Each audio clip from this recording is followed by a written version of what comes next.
Hi YouTube. I'm doing this vlog on a cuff. I just got back from Quantum of Solace. I saw it with my son.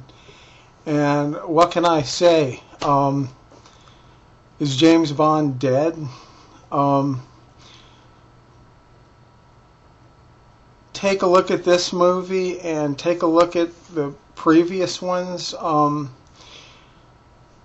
There three things lacking that I found, and I hope this isn't going to be the current Bond trend, because a lot of us do care about the character and where the James Bond movies are going.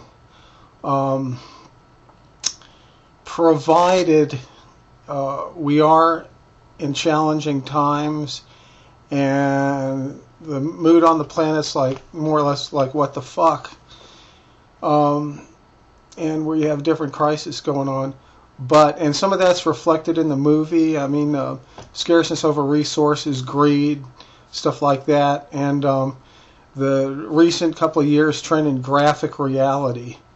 You can keep all that in these films, but there are three things missing that are pretty much vital to not necessarily the James Bond character in the books. I'm not an expert. I've only read one, which was on Her Majesty's Secret Service years ago. And the thing is,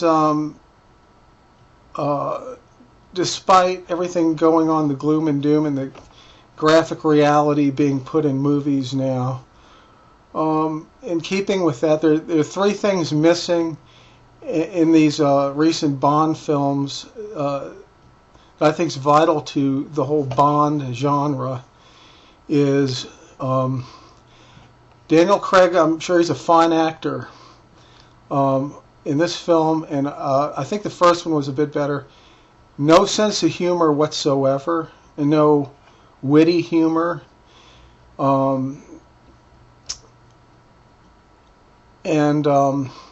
The other thing is all the different colorful embellishments.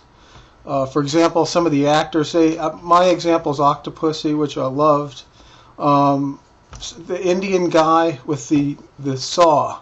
Colorful characters like that with gimmicks. What happened to the gimmicks? What happened to the gimmick factor? What happened to the colorful array of different characters? I mean, remember J.W. Pepper in some of the early Moore films? Just pushing the graphic reality today is, all this can be integrated. At some point, I started asking, I say, can Daniel Craig pull that humorous wit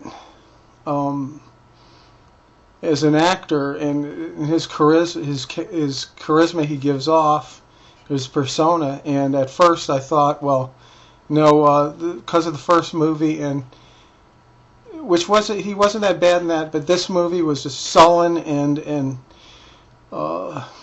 pretty much morose. And yeah, he can, and I think the trend can be saved. I think he can have that witty humor in him, provided it's provided in the script. I think the character can be saved. I mean, you got to get some of that good old Bond vitality in there, whether it's in the script or definitely adding more embellishment characters. And it's like, taking a chance, going beyond the norm of ideas is what makes us exciting, out of the ordinary. Where is all that? I think Daniel Craig's character can be saved, unless the studios are pushing the gloom and doom, sullen thing with no sense of humor whatsoever on the public for whatever reason, which I don't agree with. I go to a Bond movie, I want to be entertained. I think that vitality can be resurrected. Indiana Jones movie, recent one, did it. They kept the humor at the same time, the serious stuff. I mean, I can imagine if Robert Rodriguez stepped in these Bond films, something, anything, the embellishments, the wit, some humor in there somewhere.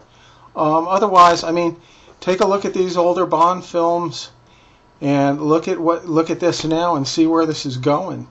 And frankly, I'm not looking to the next Bond film unless the trend changes, because pyrotechnics and everything, fine, great, but there's no colorful characters. Where's the vitality? And they can do it. They can do it. There's no reason why they can't turn that puppy around, and because I think that's what we really want in James Bond. And God, I hope this turns around.